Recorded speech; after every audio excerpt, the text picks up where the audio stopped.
All right, Zach, we're gonna run through the exercises we went through last week, starting off with the upper body stuff. So we're gonna start off with the wrist curls. So we wanna come to our knees, comfortable position so we can control the force. Start on our fingertips, and then we're gonna roll our way down, joint by joint. Here I have almost no weight on it, and then I can push with my wrists up. I just wanna feel a little strain, and then I have more weight on top here. I can push with my fingers and push with my fingertips. So we're gonna go down. If I try to straighten my elbows here, get a little more pressure, pull them up. So we wanna do sets of 5 here. You can see I kind of rock onto my wrist to increase the pressure on them, increase the range. Straighten my elbows a little, not too much though, because I don't wanna be working through the pain in the wrist. I just wanna get blood flow through that maximum range. After I do my the front side of my hand, I'm gonna flip it and do the back side. So coming here, it's a similar thing. I'm gonna rock myself back into a maximum stretch and rock it forward, rock it back, peeling up, getting a finger stretch, pushing it, leaning forward, coming in, rock it back. I can feel that stretch. I can bend the elbows here to increase the pressure in the forearm. And then as I tip back into the hand, I can feel it spreading the fingers. Roll it down.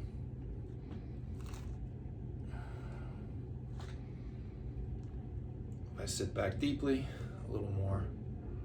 So we're gonna go back and forth, sets of 5. It should take about 5 minutes, 3 sets is enough. After that, you feel that blood flow, you can shake them out a little bit, get some circles through the elbows like this, so get a little clicks and pops. It should loosen up here and loosen up here.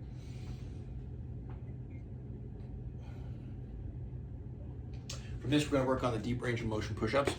So what we're looking to get is a big stretch across the chest. And we do that by elevating the hands. So we find a decent space back for the knees so we get some pressure here. And then as we rock forward, we wanna keep that chest floating off the ground so we get the retracted scapulas and a nice stretch in the pecs, holding an engagement. So we're pushing down, we're not just relaxing here. And then we push back to the top, and then we curve our spine. So we're getting the full range of motion of the shoulder blades, and then coming down. So we wanna do about 5 push-ups with at least a 5 to 10 second hold at the bottom. 7 seconds is super effective here. So anything longer than that, it's just a bonus, but 5 to 7 is the sweet spot. If you want to work into the full push-up, lift the knees, hang out down here. This becomes a bit more of a core exercise. And then pushing it up to the top and curving out at the top to get that full shoulder blade. So you can see a little more of the curving, then dropping in here and dropping all the way down. So again, you're gonna do 3 or 5 sets, 3 to 5 push-ups in each set. Again, it's another 5 minutes of exposure for the pecs and shoulders. Afterwards, you should feel that flow through the wrist, elbow, shoulders, everything should feel connected. The neck should feel a little freer. We don't need to push to make things burn out here.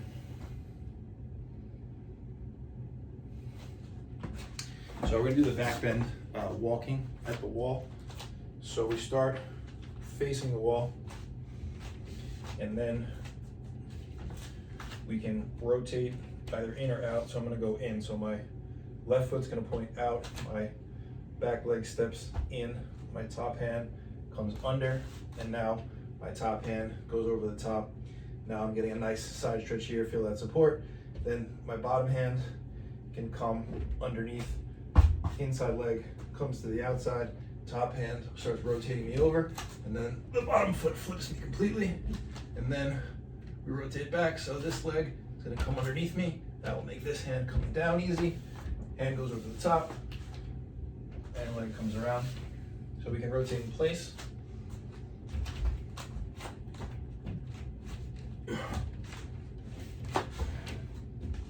Or if we have space to move, we can take big steps and travel.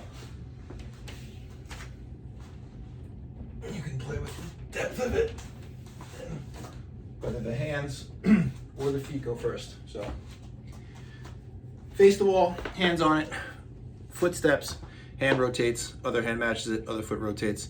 You keep playing with that pattern until you get that freedom in your hips and in your shoulders, coordinating the lats and getting that looseness in the neck from having the head be neutral during that move.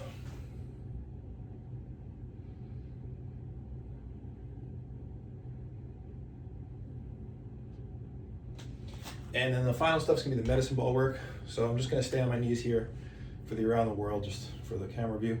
So we start with the ball in front of us. I frame my head with my elbows and then frame it here as the ball comes around. So you can see my forearm coming up and creating an L over my head. The ball goes behind my back, elbows point towards the sky, ball comes to the shoulder, and the arms over the head. So I'll rotate 5-6 times in each direction, and then rotate in the other direction 5 or 6 times. Same thing here, do 3 to 5 sets. You want to feel a lot of blood flow, feel the neck open up, shouldn't burn you out completely. After this, we're going to go to the chops. So, if we're standing, we're going to bring the ball to the side, little twist in the hips, and then we want to bring the ball up over the head and pull it back. So we're accelerating it to the over the head and then stopping it behind us as if we were smashing a wall behind us with the ball. Pull it down into the pocket and then smash behind, back control into the pocket. So this is going to get the lats opened up and should get some control for the neck and the shoulders. Doesn't have to be fast, I'm just doing it this way. It can be nice and controlled. Reaching back further if it's controlled.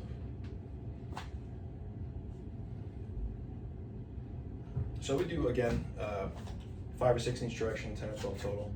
3 to 5 sets. If you're doing them fast, do 5. Doing them slow, do 3. And we're gonna do the Jefferson curls. I'm gonna show you on the side. So we're gonna bring the ball to our chest and we're gonna curve over it to bring us down. And then we let the ball hang in our hands. I'm gonna interlace to pull me down. Shoulders pull out of socket, neck is loose, knees are locked. And then I wanna let the weight pull my arms down to open up my low back as far as I can. Get down here for about 10 seconds. And then we're gonna pull the hips in first, then upright the spine. Getting into a little back bend here. Bring the ball back up, curl over it again to emphasize each part of the spine. So we roll the ball down before we hang it. And then we wanna, again, like push the knuckles to the floor. Extend the legs, push again. Hips come in, and we curl our way up. We want to work up to doing 10 of those in a row. A lot of times the blood gets into the head and it can be a little overwhelming, so a minute, 2 minutes at a time for that is a nice way to start. 3 sets there should get you good, and then you can increase the weight with that as your spine feels better. And grabbing anything to pull yourself down is going to work there. So I'm going to come back with a second video for the lower body stuff.